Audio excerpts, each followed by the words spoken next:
Actually, a project came together between a friend of mine and I.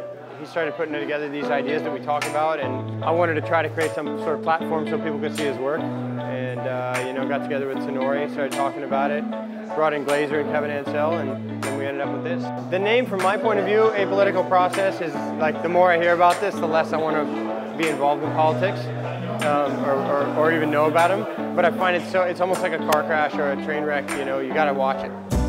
We have a big piece about the Clintons over on a wall opposite to the Trump one.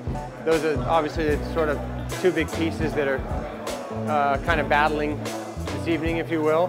There's also a Bernie Sanders free ride bus that's quite interesting. Kelly and I, as we were talking about politics a little bit and different things, that it would be very fascinating to try to document the 2016 political cycle, whether it be fact, fiction, right, wrong, left-leaning, right-wing, whatever. The show is called The Political Process, which is taking a stance by saying you're not taking a stance, which is totally Kelly's kind of style.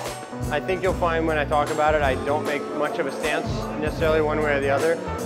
And I understand people not wanting to get involved. Yesterday, I put out an Instagram about this tonight and this week, and somebody straight away, stay in your lane.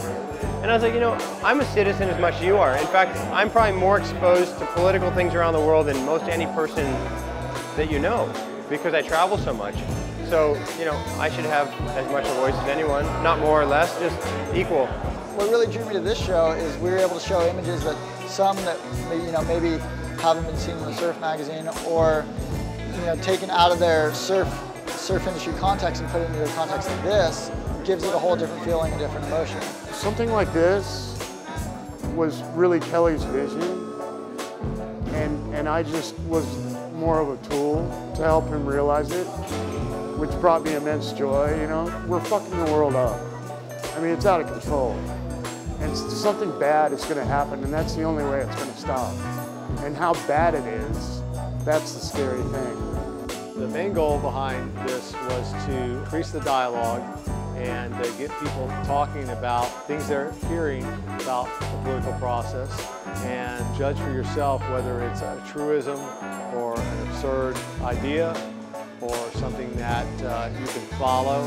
So we really hope that just to impart a little bit of dialogue. Something like this forces you to think on your own and to impart your own thoughts and to draw your own conclusions and emotions from it. Art always has a place in bringing attention to different points of views and capturing different moments in time. And like, we'll look back on this election, and some people might be inspired by it tonight, or remember it from Bruce Reynolds' work and Kelly's art show here in Venice. So the ultimate message behind this is to bring the topics up, discuss them, but they shouldn't separate you. They should bring you together. I was really into art as a kid, and I honestly, his shows were the most boring shows on earth. I used to sit for hours and watch this guy paint, and I couldn't get enough of it. I loved Bob Ross. Yeah, let's just put a tree right here. This guy was so great. His delivery is amazing. He should have run for office. Everyone would vote for Bob Ross. You and Bob, I can even take it.